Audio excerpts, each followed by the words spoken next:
ममता बनर्जी पर मिथुन का बड़ा हमला, आखिर क्यों गरजे महागुरु। कोलकाता रैली में गरजे मिथुन, ममता पर सीधा वार क्यों। बंगाल की राजनीति में नया बवाल, मिथुन के बयान से क्यों मचा हंगामा। এত মিথ্যে বলেছেন যার মিথ্যে বলার সময় নেই, কারণ আপনাদের সূচনা দিচ্ছি।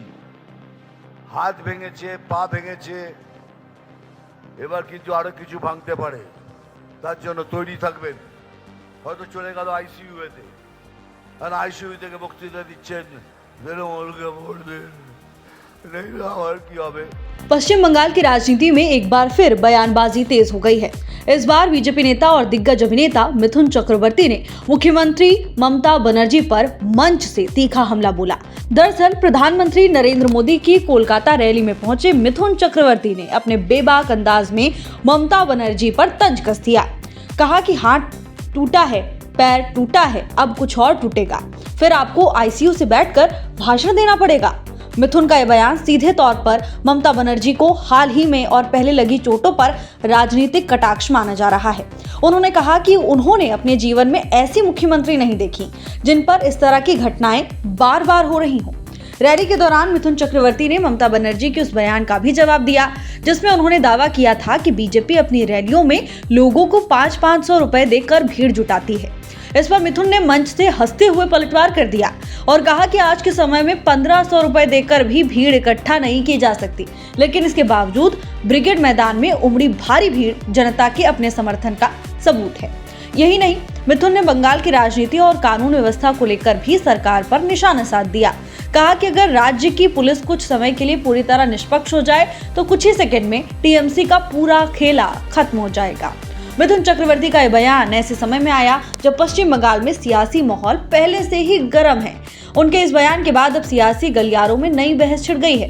क्या ये सिर्फ चुनावी बयानबाजी है या बंगाल की राजनीति में एक नई टकराहट की शुरुआत। एक बार आओ ना, आमने सामने आओ, देखो बीजेपी में क्या ताकत है, देख लो।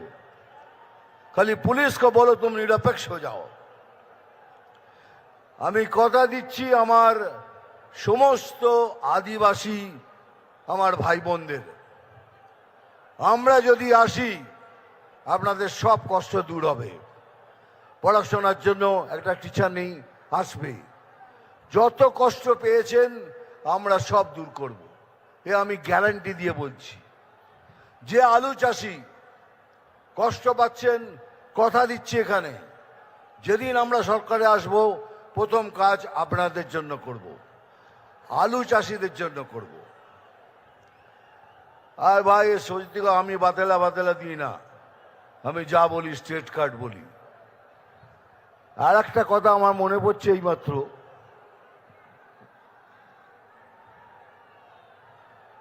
মানে যত ধরনের মিথ্যে কথা উনি বলেন, আমি বলি কি উনি 10 জন পলিটিশিয়ানের মধ্যে ভারতবর্ষের উনি একজন। সবাই আমার উপর রেগে যেত, কি করছো দাদা, উনি একটা ফেইল্ড পলিটিশিয়ান, উনি একটা বাজে পলিটিশিয়ান, আপনি ওকে 10 জনের মধ্যে একজন বলছেন। তার কারণ আছে রে, কেন বলছি। উনি জানেন একটা সমাজের মেরুদণ্ড ভাঙতে কি লাগে। প্রথম হলো শিক্ষা, দ্বিতীয় হলো কার্য। উনি শিক্ষা ব্যবস্থা এবং কার্য অবস্থা দুটোই শেষ করে দিয়েছেন। একটা সমাজকে ভাঙার জন্য এটাই দরকার। সেই জন্যই আমি বলেছিলাম 10 জনের মধ্যে একজনে উনি। দুনিয়াতে অনেক ধরনের চিফ মিনিস্টার দেখেছি, এই রকম চিফ মিনিস্টার দেখিনি যিনি কথায় কথায় মিথ্যে কথা বলেন। এত মিথ্যে বলেছেন যার মিথ্যে বলার সময় নেই, কারণ আপনাদের সূচনা দিচ্ছি। হাত ভেঙেছে, পা ভেঙেছে, এবার কিন্তু আরো কিছু ভাঙতে পারে, তার জন্য তৈরি থাকবেন।